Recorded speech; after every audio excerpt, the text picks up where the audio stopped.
Hey everybody, I'm Geno Reynolds from The Real Opinion. Today on The Real Opinion, we're going to be talking about the Coen Brothers. First, a quick review for their new film, Hail Caesar. Then I will share with you my top 3 Coen Brothers films. Did Hail Caesar make the list? Let's take a look. The short answer to my question is no. I feel a little bad about what I'm going to say because I liked a lot about this movie.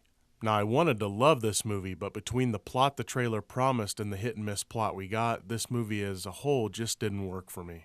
As a love letter to 50s Hollywood, this movie does work. As for most of its colorful cast of characters, including a sweet cameo from Frances McDormand, this movie works.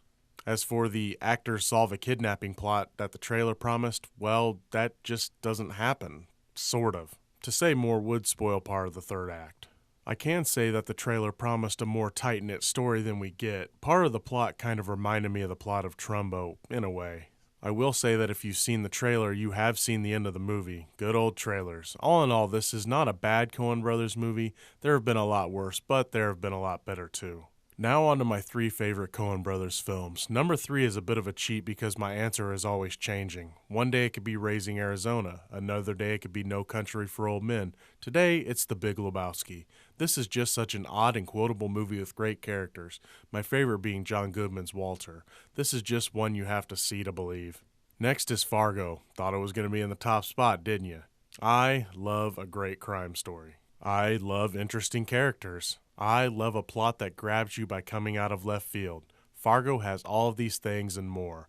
There is humor, sometimes a lot on the dark side. There is drama. There is violence. This low-budget gem is worth taking the time to sit through.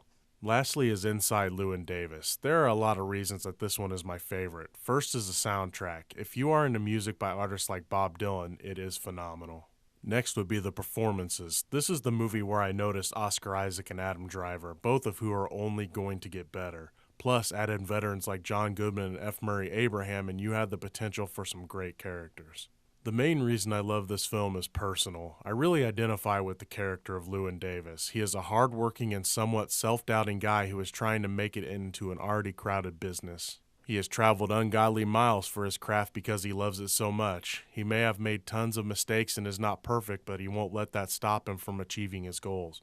And I can only admire that. But remember, it's only just one guy's opinion. Next time on The Real Opinion, we'll be taking a look at 2 different love stories just in time for Valentine's Day. Pride and Prejudice and Zombies, as well as the Nicholas Sparks movie, The Choice. Until next time, I'm Geno Reynolds from The Real Opinion.